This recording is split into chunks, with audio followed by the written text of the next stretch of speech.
Alright, so this is another movie review. This one's called Jaws 3, also known as Jaws 3D. This is going to be another Adrian recommendation. Giving it 2 out of 5 stars. I just like this flick. I thought it was going to be one of those so bad that it's good type movies. But as other reviewers have said of this movie, it's just plain boring until the end. And even the ending is kind of a letdown, ridiculous. It's amazing that a big studio can make such an atrocity as this. Now I understand what they mean by milking off of Jaws. Royce Siders, after the second Jaws, said, I don't want anything to do with this. It's not fun anymore.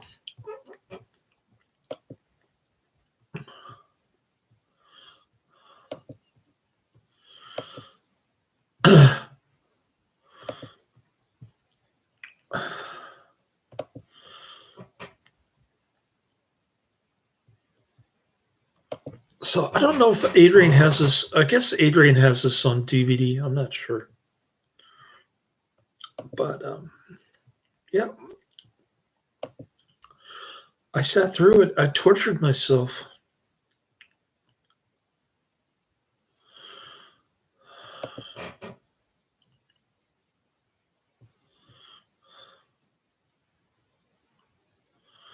All right. So here we go.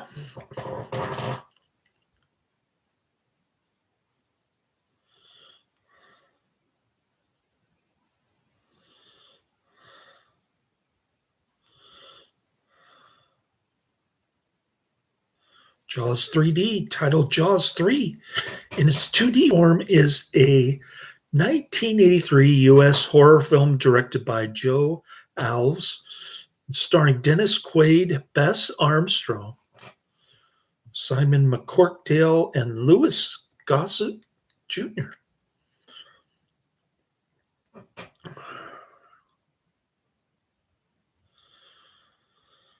As the second sequel to Steven Spielberg's Jaws, it was the third installment in the Jaws franchise. The film follows the Brody children from the previous films to SeaWorld, a Florida marine park with underwater tunnels and lagoons. As the park prepares for opening, a young great white shark infiltrates the park from the sea, seemingly attacking and killing the park's employees. Once the shark is captured, it becomes apparent that a second, much larger shark also entered the park and was the real culprit. The film made use of 3D during the revived interest in the technology in the 1980s, amongst other horror films such as Friday the 13th Part 3 and Amityville 3D. Amityville 3D is a great flick. It's one of those so bad that it's good type movies. That's what I was hoping for in this one, but no such luck. Cinema audiences could wear disposable cardboard polarized 3D glasses to create the illusion that elements penetrate the screen. Several shots and sequences were designed to utilize the effect, such as the shark's destruction, since 3D was ineffective in home viewing until the advent of 3D televisions in the late 2000s. The alternative title, Jaws 3, is used for television broadcasts and home media. Well, the streaming version that I saw, that I paid $3.99 for on my Platinum credit card. I'm living off my $2,000 Platinum credit card. That's how broke I am. My savings account is almost nothing. and no settlement for living in this mold infested rodents running around house. So I'm in big doggy do financially, I guess you could say. To a lesser degree than its predecessors, Jaws 3D was still commercially. Oh, yeah, Adrian, you owe me $3.99. To a lesser degree than its predecessors, Jaws 3D was still commercially successful despite overwhelmingly negative reviews. It was followed by Jaws the Revenge in 1987, which retroactively ignores this film. Not that it matters. Distributed by Universal Pictures, release date July 22nd, 1983. Running time 98 minutes. Country United States, language English. Budget $18 million and box office $88 million. Well, there are a lot of suckers who fell for this 3D stuff. They should have gone to see Amityville 3D. Mike Brody, son of police chief Martin Brody of Amity Island, is working as chief engineer of SeaWorld Orlando alongside his girlfriend Catherine K. Morgan, the park's senior biologist. Among the attractions are new underwater tunnels that allow for a view of the undersea life. Oh, kind of like the tunnel at the San Francisco Aquarium. While the park's lagoon gates are struck open, a great white shark follows an unsuspecting team of water skiers into the park.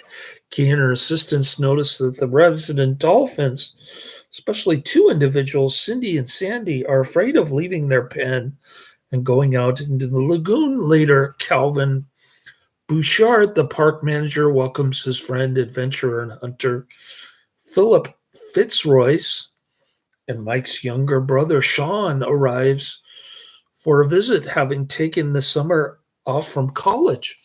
That night, Shelby Overman, a mechanic, dives into the water to repair and secure the gates. He is attacked by the shark and killed, severing his right arm. Mike, Kay, and Sean go out for drinks, and Sean begins dating Kelly Ann Bukowski, one of the park's water skiers.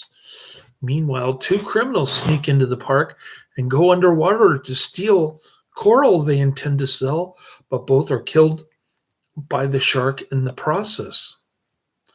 The next day, Kay and Mike are informed of Overman's disappearance. They go down in a submarine to look for his body, and during the search, they encounter a juvenile great white, only 10 feet or 3 meters long. The dolphins rescue Kay and Mike, but the shark escapes back into the park. They inform Bouchard, and Fitzroyce suggests killing the shark on network television. Kay protests, instead recommending capturing the shark and keeping it alive in captivity, which would generate more publicity for the park. The shark is successfully captured, and Kay and her staff begin to nurse it to health. Calvin, desperate to start the money rolling in immediately, orders it moved to an exhibit, but the shark dies. Kelly persuades Sean out onto the water in a bumper boat, despite his trepidation due to his experiences in Amity. Overman's corpse is discovered. This is the only decent scene. Overman's corpse, and maybe some parts of the ending. The rest of the movie is just filler time. Overman's corpse is discovered, and reviewing the body, Kay realizes that the shark that killed him is the first shark's 35-foot, 11 meters long mother, and that it must also be inside the park. She is able to convince Calvin about this newest development when the shark herself shows up at the window of the underwater cafe, Flushed out from her refuge inside a filtration pipe, the shark begins to wreak havoc on the park, injuring Kelly, causing a leak that nearly drowns everyone in the underground tunnel. Fitzroyce and his assistant Jack Tate go down to the filtration pipe and attempt to lure the shark back in as a trap to kill it. As Jack closes the pipe's gates, Fitzroyce successfully leads the shark into the pipe, but his tether rope suddenly snaps due to the strong current generated by its pumps. Trapped inside the pipe and unable to reach the ladder to the exit hatch, he decides to kill the shark with a bang stick to no effect. The shark proceeds to eat him whole before he can pull the pin from his grenade, and it kills him.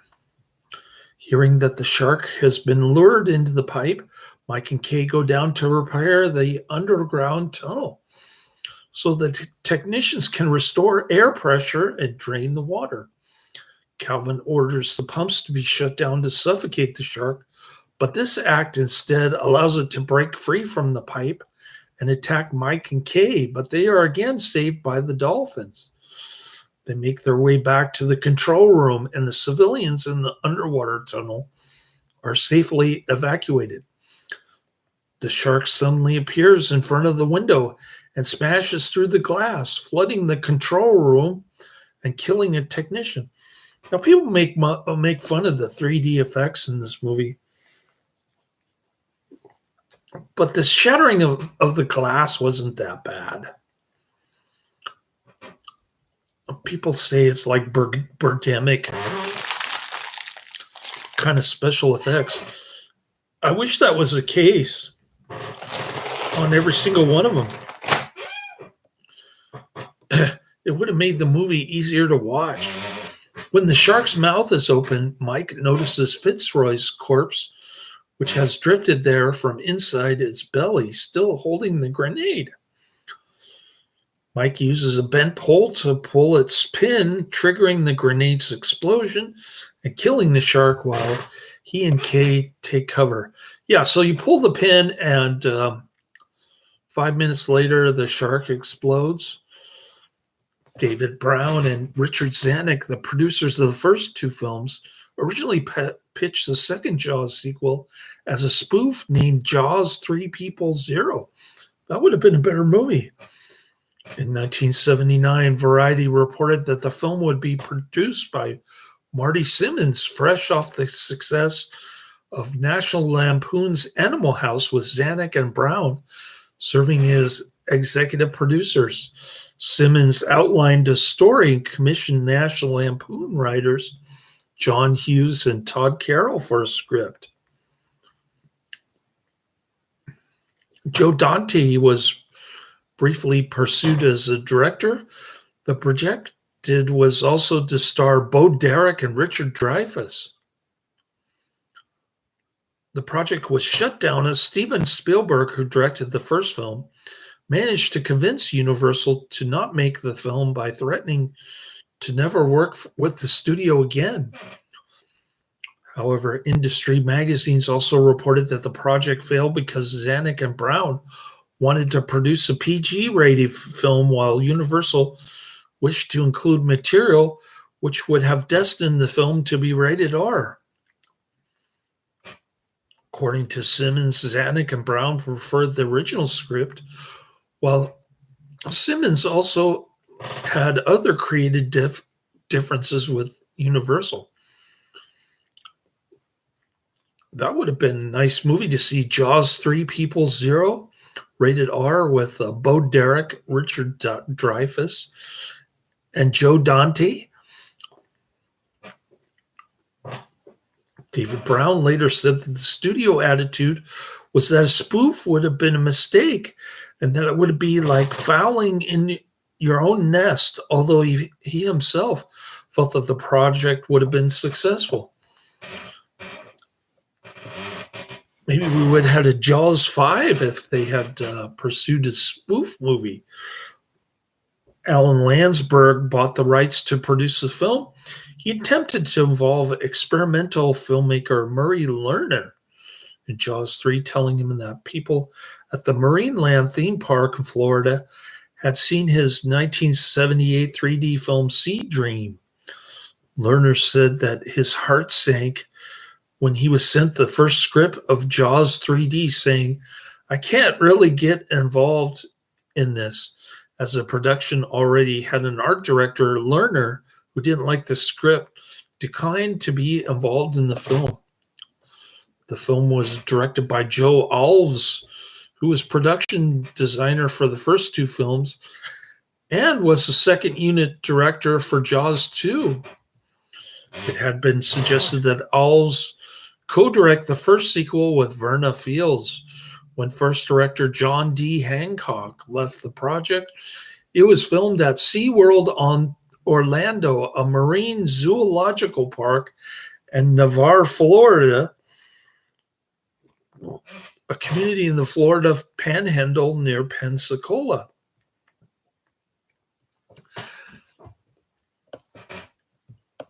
As with the first two films in the series, many people were involved in writing the film.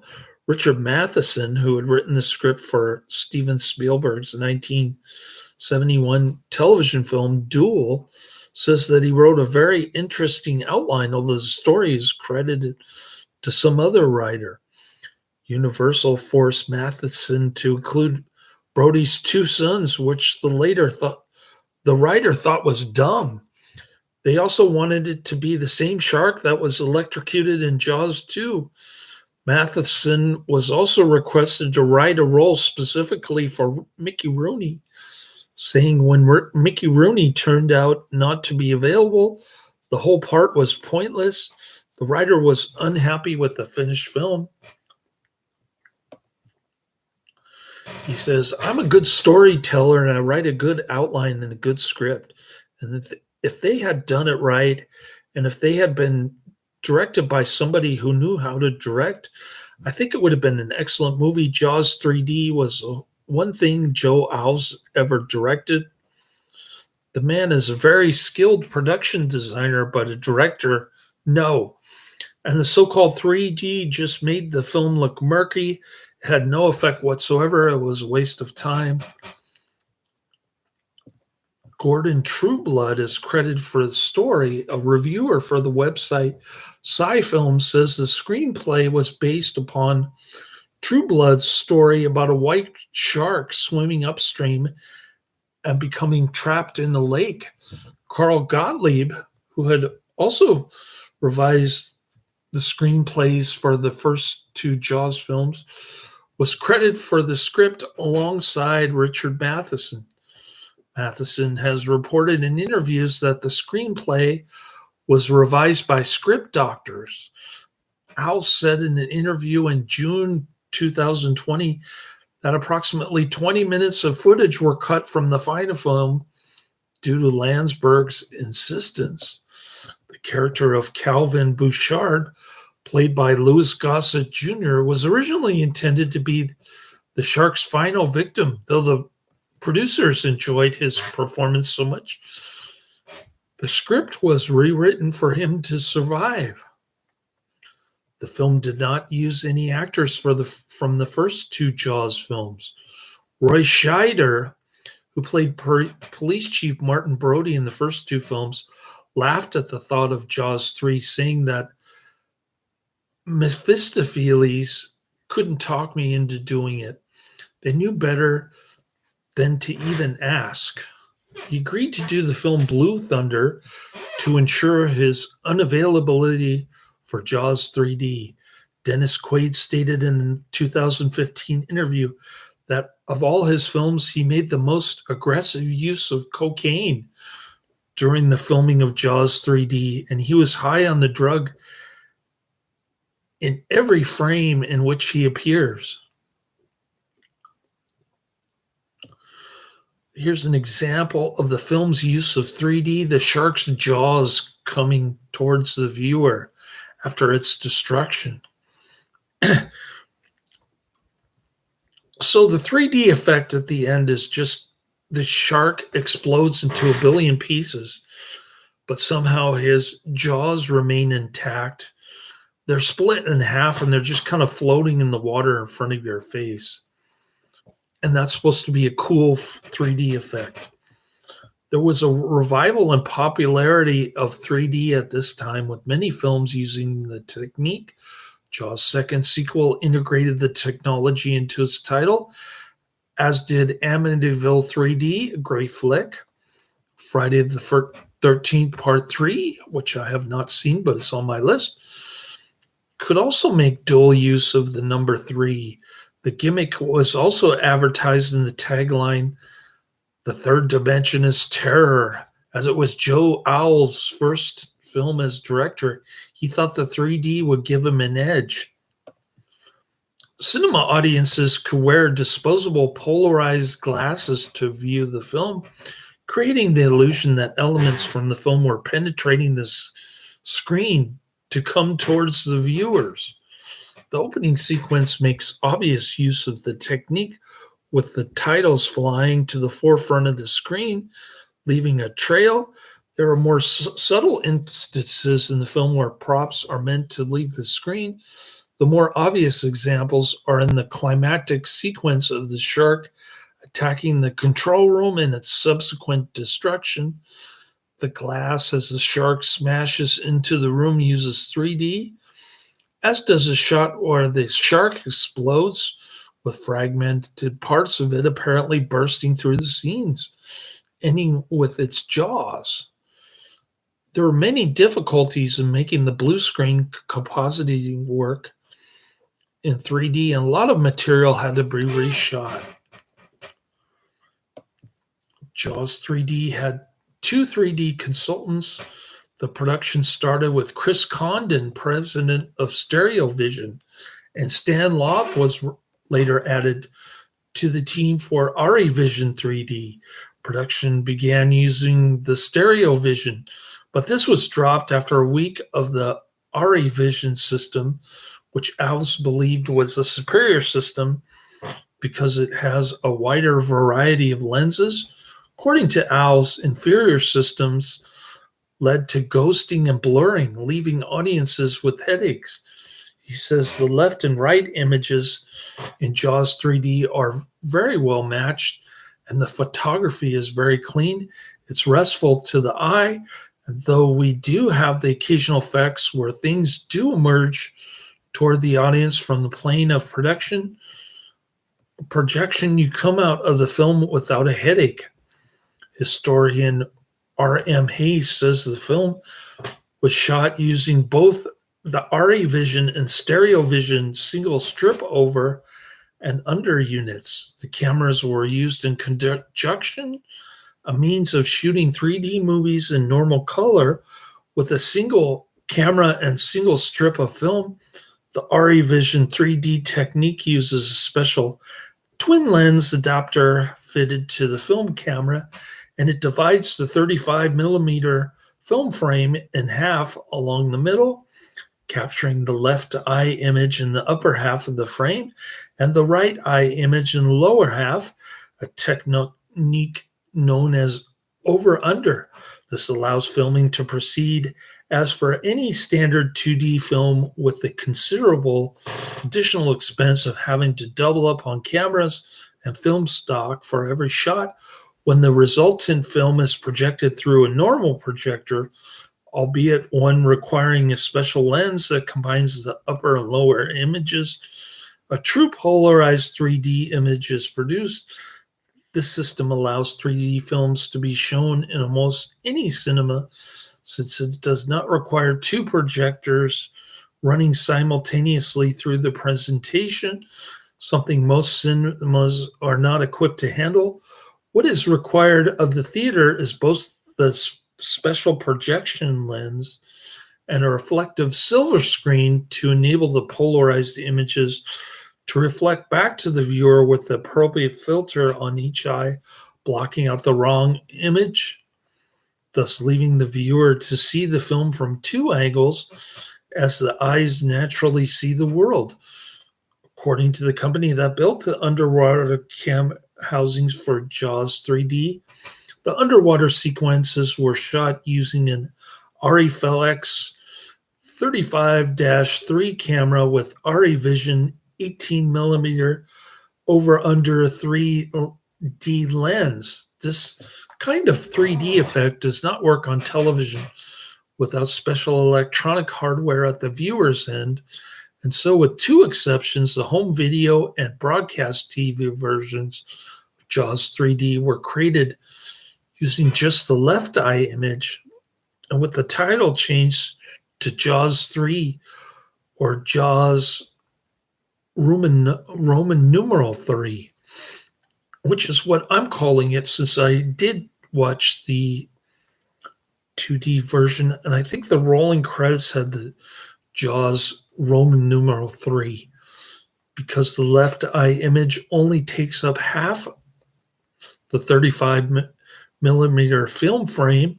The picture resolution is noticeably poorer than would normally be expected of a film shot on 35 millimeters. One of the exceptions was a 1986 release of the film for the now obsolete video high density VHD video disc system. This required a special 3D VHD player or a standard VHD player with a hardware 3D adapter and a set of LCD glasses that shuttered the viewer's eyes according to control signals sent by the player, allowing the polarized 3D effect to work. The other exception was the Sensio 3D DVD of JAWS 3D, released in February 2008. The Sensio 3D processor is needed for 3D home viewing. On June 14, 2016, Universal released a Blu-ray edition of the film, though advertised as a 2D release. A complete Blu-ray 3D version is included as a special feature. The score was composed and conducted by Alan Parker, who had previously provided music for British television shows, including Van der Valk and Minder. It was Parker's first feature score, but he would later work on What's Eating Gilbert Grape and American Gothic. John Williams' original shark motif is, however, integrated into the score. The soundtrack album was released by MCA Records, which was absorbed by Geffen Records. The soundtrack was later released on CD by Intrada and was limited to only 3,000 copies. The film was heavily promoted before its wider release across the U.S. As with JAWS 2, Topps produced a series of trading cards. Television stations were encouraged to broadcast the featurette, Making of JAWS 3D, Sharks Don't Die, in a primetime slot between July 16th and 22nd, 1983, to take advantage of an advertisement in that week's issue of TV Guide. Alan Lunsberg Productions found itself in trouble for using 90 seconds of footage from the National Geographic 1983 documentary film, The Sharks, in the featurette without authorization. The film grossed $13,422,500 on its opening weekend, which was 1983's second highest grossing opening weekend of the year, playing to 1,311 theaters at its widest release and accounting for 29.5% of its final gross. It has achieved total lifetime worldwide gross of $88 million, despite being number one at the box office. This illustrates the series' diminishing returns since JAWS 3D has earned nearly $100 million less than the lifetime gross of its predecessor, and $300 million less than the original film. The final sequel would attract an even lower income with Around two-thirds of Jaws 3D total lifetime gross. About its After its opening weekend, the film's box office grosses declined sharply by over 40% during later weeks. Although it was still drawing huge audiences when it was pulled from theaters, film historian R.M. Hayes says this action was pure nonsense considering some cinemas were actually turning over more money per screen than the latest Star Wars film. While Jaws 2 had received mixed, differentiated reviews and is regarded as the best of the Jaws sequels, reception for Jaws 3D was generally negative. Variety called it tepid and suggests that Owls fails to linger long enough on the great white. Yeah, you gotta wait a long time for the shark scenes, man. That's the problem with this movie. It has 11% rotten rating at Rotten Tomatoes based on 36 reviews with an average rating of 3.5 out of 10. Its critical consensus reads, a cheese-soaked ocean thriller with no evident reason to exist, Jaws 3 bellows forth with a plaintive yet ultimately unheeded cry to put this franchise out of viewers' misery. Metacritic, using a weighted average, signed the film a score of 27 out of 100 based on 9 reviews indicated generally unfavorable reviews. The 3D was criticized as being a gimmick to attract audiences to the aging series and for being ineffective. Roger Ebert heavily criticized the film on At the Movies, particularly a scene where Shark follows some water skiing performance which he found unrealistic, while his colleague Gene Siskel criticized the 3D, finding the scene where the shark breaks the aquarium glass the worst effect of the film. I didn't think it was that bad. Both named it as one of the worst sequels of the year. Alrovi, however, says that the suspense sequences were made somewhat more memorable during the film's original release with 3D photography, an attribute lost on video, thereby removing the most distinctive element of an otherwise run-of-the-mill sequel. Derek Winnert says that with Richard Matheson's name on the script, you'd expect a better yarn, although he continues to say that the film is entirely watchable with a big pack of popcorn. Others are disappointed that Matheson and Gottlieb produced the script, given their previous success. Later reviews expressed astonishment that a sequel this downright abominable didn't kill the franchise, but it actually would be followed by a movie that was arguably worse, Jaws: The Revenge, which is also on my list of movies to watch. Amongst the flaws, a BBC critic described the film as still marginally entertaining. The sound design has been commended, however. The moment when an infant's cry is heard when the baby shark dies in the pool is particularly praised by one reviewer.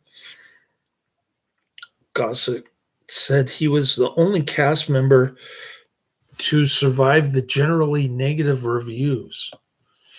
In her screenwriting textbook, Linda Armstrong suggests that its protagonist, played by Quaid, is a major problem with the film. She says that after taking too long for him to be introduced, the character is essentially a passive onlooker. There is no hunt until the climax when the shark is terrorizing the people in the aquarium. Only then does Mike Brody become center of the action. Yeah, the film is pretty boring up until that point. She also highlights inaccuracies in the plot. For instance, she refutes the idea of a mother shark protecting her offspring as sharks do not mother their young, and points out that dolphins can attack sharks. Leonard Maltin calls the film a road company Irwin Allen type disaster film and notes that its premise is similar to the 1955 sequel to Creature from the Black Lagoon. Jaws 3D was nominated for 5 1983 Golden Raspberry Awards, including Worst Picture, Director, Supporting Actor, Lou Gossett Jr., Screenplay, and newcomer Cindy and Sandy, the Shrieking Dolphins, but received none.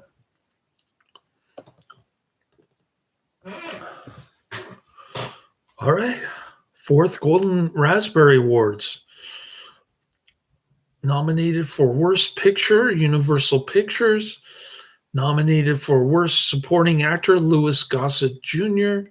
Nominated for Worst Director, Joe Owls. Nominated for Worst Screenplay, Richard Matheson. And nominated for Worst New Star, Cindy and Sandy, the Screeching Dolphins. But didn't win any of those awards, just nominated. The film was released in a standard 2D format on DVD by Universal on June 3rd, 2003, under the title Jaws 3. With the exception of one theatrical trailer, no bonus features were included. Universal Studios Home Entertainment released the Jaws series of films in HD on Blu-ray in 2016, including Jaws 3D on Blu-ray 3D. Universal releases Jaws 3D on 4K Ultra H Blu-ray on July 23rd, 2024, alongside with Jaws: The Revenge. Now that's a double feature that might be torturous to watch. I mean, I don't know why Adrian likes stuff. I guess he thinks it's one of those so good type movies. All right. Jaws 3D, 1983, rated PG, 1 hour, 39 minutes. Gets a very low 3.7 out of 10 on IMDb, 50,000 ratings. The DVD cover says the third dimension is her.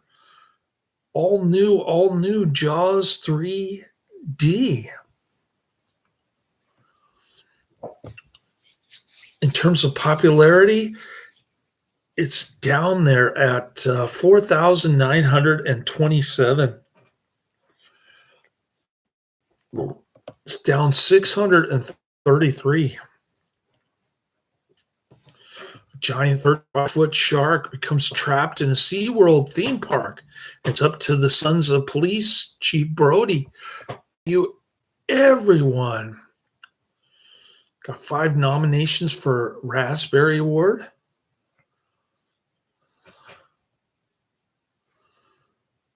I think the only reason to watch is to see the dead corpse. Looks pretty cool. And the babe from Back to the Future is in a bikini. More like this. Jaws: The Revenge, Jaws 2, Jaws, and Captain America. I need to see Captain America. According to the book Roy Scheider, a film biography by Dwayne C. Katchmar, Scheider, who starred the first 2 Jaws movies, once said, "Mr. Phillies couldn't talk me into doing it. They knew better than to even ask." Reportedly, Scheider agreed to make Blue Thunder, 1983, in order to ensure that he was definitely and contractually unavailable for this film. Scheider had made Jaws 2, 1978, reluctantly due to a contract issue with Universal Pictures, whereby he owed the film studio 2 films after withdrawing from The Deer Hunter 1978. To get out of this situation, he opted to do Jaws 2, 1978, a movie on which he didn't want to work in exchange for the studio releasing him from his contract. When the shark in the public observation pool gets sick, Catherine jumps in and starts stroking the shark's skin back and forth. That should have hurt her hand. Shark skin is smooth from nose to tail, but rough from tail to nose. Carpenters once used shark skin as an abrasive. Catherine Morgan quote, Overman was killed inside the park. The baby was caught inside the park. Its mother is inside the park. In the original 3D version, the Universal Pictures logo is in 3D, plus the title Jaws 3D comes toward the viewer, clamping together as if it was like a shark's mouth. The UK cinema version was cut by 7 seconds by the BBFC to edit close-up scenes of Overman's mutilated body and to remove a shot of a sea worm emerging from his mouth. Bummer. The cuts were restored in the video version and the certificate upgraded to 15, 12 for the DVD release. This was edited in Cruel Jaws, 1995, which I think I have Cruel Jaws on my list. I believe Cruel Jaws is a Bruno Mattei Jaws ripoff. I think.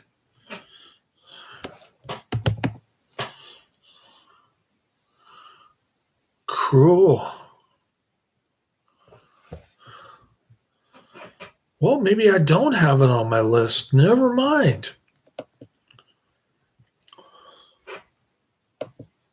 I know I can get Cruel Jaws for free on Tubi anyway. All right, here's a negative review from Eric62-2, dated September 24th, 1999. This IMDb review doesn't have a rating on it, but it is called Not the Worst of the Sequels, but Close. I have avoided seeing this film for 15 years because of its bad reputation, because I love the first Jaws as one of the greatest movies ever made. I'm not sure about that. Having survived the horror of Jaws the Revenge once, I decided to see if I could brave this one, though. Oh.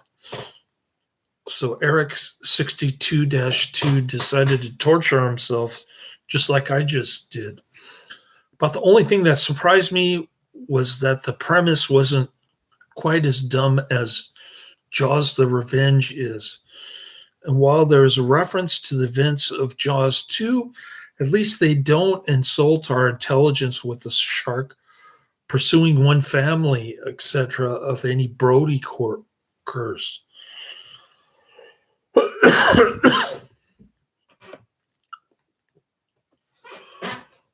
What sinks this film, though, is that it's dull in every sense. I agree. It's just boring. The effects are cheap and terrible, and too often it's hard to figure out what's going on here. Scenes that could have been suspenseful with a competent director just plod along in a muddled fashion. In the end, Jaws 3 comes off more as a glorified made-for-TV type disaster movie with none of the high quality that elevates the original Jaws above such fare. And no mention of the second Jaws in this review.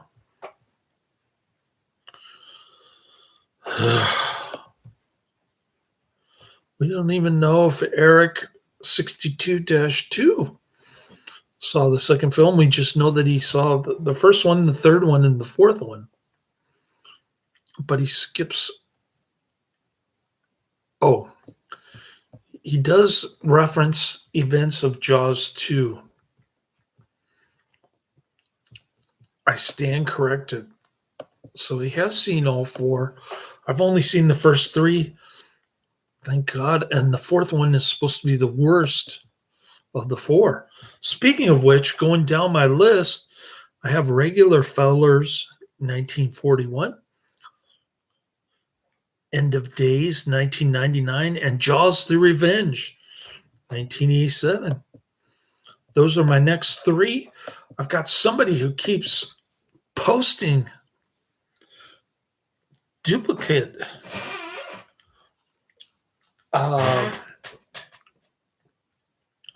comments on my Godzilla versus Mechagodzilla movie review from a couple of years ago, I think. Maybe a year and a half ago, when I was getting in trouble working that stupid graveyard valet parking job at 1 Stewart Lane. That was horrible. What a nightmare. Anyways, I'm glad I'm back to doing desk work, but I've gained about 30 pounds. Went off the energy drink. I haven't been getting much exercise. I've been sitting around watching movies on Saturday. So that's my new health regimen. How to gain weight, get old, and watch movies on YouTube.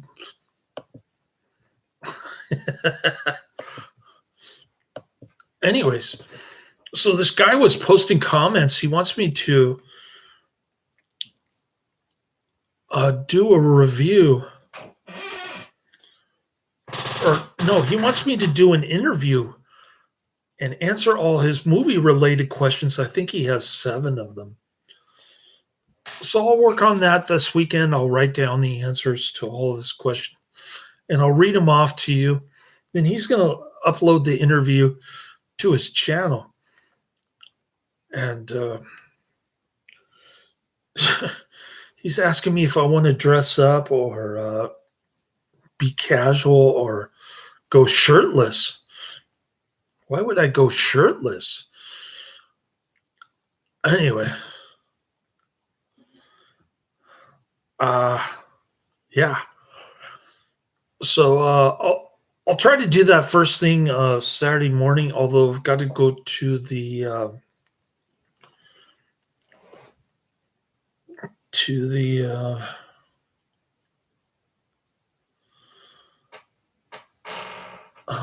dry cleaner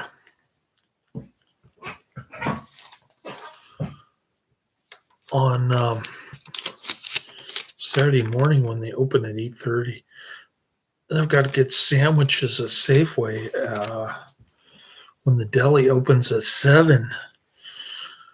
So it's going to be busy Saturday morning. I'll try to get through 2 more Regular Fellers and End of Days on Saturday. Maybe even Jaws the Revenge, if I'm lucky. Try to knock those out on Saturday. Maybe I can get 3 of them knocked out. And start going through this list. All right. So that's the end of my review. Jaws 3D, very disappointing. Adrian owes me $3.99 for giving another crappy recommendation. No, I'm not going to punish Adrian. If I charge Adrian for every single one of his crappy recommendations, I'd be a rich man. If I charged him a nickel each time. No, I'm just kidding. Most of his recommendations are pretty darn decent. Drum was decent. I think that was the last decent recommendation of Adrian. It was just funny. Drum is funny. It's so ridiculous and out there. Even though it's not historically accurate, it still managed to give me a chuckle or two.